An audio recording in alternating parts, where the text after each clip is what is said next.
बंगाल में जो हिंसा होती है उसका कोई इलाज नहीं है? है ना इलाज, बिल्कुल है, लेकिन स्टेट गवर्नमेंट हमको उसमें इम्पॉर्टेंट रोल प्ले करती है, because law and order is a state subject. हम उनको सपोर्ट दे सकते हैं, लेकिन ममता जी का इंटेंशन ही नहीं क्लियर है। इंटेंशन मैं बोलूँ डाउटफुल नहीं है, इंटेंशन विशिएटेड है, डूबियस है। वो नहीं चाहती हैं। आखिर देखिए, ये शाहजहां शेख के केस में आपने इतने दिन चुप्पी रखी, सीबीआई को इंक्वायरी देनी पड़ी, सीबीआई को इंक्वायरी हाई कोर्ट को देनी पड़ी, महिलाएं चिल्ला चिल्ला के बोल रही थी, डेलीगेशंस जा रहे थे, आपके कान में जू तक नहीं देंगी। वो तो कह रही है कि वो सारा आपकी तरफ से किया गया। अब यही मैं बोलता हूं ना, इसी को बोलता हूं कि डिसऑनेस्ट एडमिनिस्ट्रेटर, डिसऑनेस्ट पॉलिटिशियन। मैं चीफ मिनिस्टर हूं और मेरे पास कोई केस आए, I will say I will investigate into it, go into the details of it, find out why did you keep quiet, और बाद में बोल दो कि बीजेपी का कॉन्कॉक्टेड है। What is this? आपके बहुत ही निम्न स्तर के आपके स्टैंडर्ड्स हैं पॉलिटिक्स और एडमिनिस्ट्रेशन को देखने के, प्योर पार्टिजन। और एक बात और स्मिता जी, सबसे दुख की बात है कि ये वोट के खातिर नेशन से कॉम्प्रोमाइज करती है। मैं बहुत सीरियस चार्ज लगा रहा हूं जी कि ये नेशन के साथ कॉम्प्रोमाइज करती हैं। ये जितना ये हमारे जो घुसपैठिए हैं, इन सबको प्रोटेक्शन देना, उनके आइडेंटिटी कार्ड बनाना, उनके राशन कार्ड बनाना, ये काम टीएमसी के वर्कर्स करते हैं और वोटर बनाते हैं। ये एंटी नेशनल काम है और उनको प्रोटेक्शन देते हैं।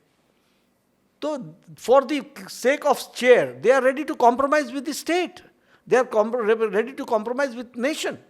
ये देश के साथ कॉम्प्रोमाइज कर रहे हैं।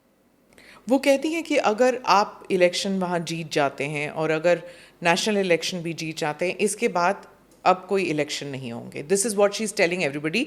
और दूसरी चीज़ वो कह रहे हैं कि सीएए के लिए she is telling her audience, क्योंकि वहाँ पे काफ़ी सारे लोग हैं जो बांग्लादेश से आए हैं, रेफ्यूजीज़ हैं, कि सीएए का फॉर्म बिल्कुल मत करना, नहीं तो you will be picked up and thrown out. ऐसा है, मैं क्या कह रहा हूँ कि ये अब इनको दिख गया है कि इनके हाथ से बात निकल रही है, तो यह जो इन्होंने जो जिन लोगों को प्रोटेक्शन दिया है उनके मन में डर पैदा करके वोट लेने की कोशिश है। इससे ज़्यादा कुछ नहीं है। मैं ये साफ कह रहा हूँ कि ये सब एंटी नेशनल, देश के साथ गद्दारी करके हर कुछ हो सकता है वो करने का ये प्रयास कर रहे हैं। सीएए किसी को बाहर से आने वाले को नहीं देना है। ये ममता समझती नहीं है क्या?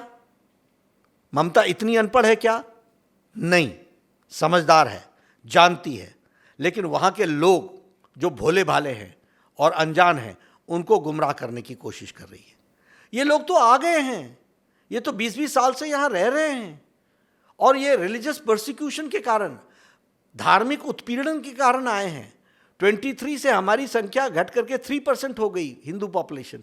वो यहाँ पर आए हैं, उनके बच्चे पढ़ रहे हैं, मकान नहीं खरीद सकते क्योंकि सिटीजन नहीं है, इंजीनियरिंग में एडमिशन नहीं ले सकते क्योंकि सिटीजन नहीं है, मेडिकल की पढ़ाई नहीं कर सकते क्योंकि सिटीजन नहीं है। इनको न्याय दिलाना काम है कि नहीं है?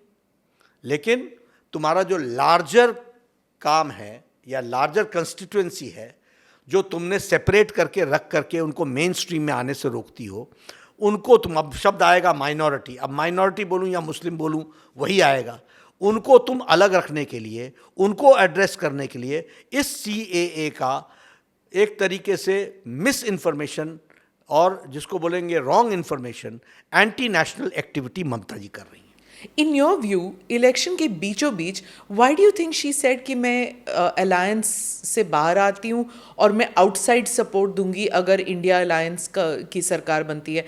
इलेक्शन के बीचों बीच ऐसे क्यों कहा? वो जाने, लेकिन सेल्फ सीकिंग इम्पोर्टेंस के लिए तो हमेशा ही वो कुछ करती रहती हैं। कभी भी अलायंस की मीटिंग में गई तो बीच में उठ के आना जाना, अपनी बात बोल करके निकल जाना, ऐसी सब चीज़ें चलती रहती हैं। क्योंकि नाम भी उन्होंने ही दिया था इंडिया अलायंस का, और उसके बावजूद इलेक्शन के बीचों बीच शी हैज़ डन दिस। मैं उनका थॉट प्रोसेस क्या है इसके बारे में तो मैं नहीं कह सकता हूँ, लेकिन वो कोई बहुत स्टेबल माइंड की हैं ऐसा उनका कर्तृत्व हमने नहीं देखा है। वो हमेशा ही अनस्टेबल रहती हैं,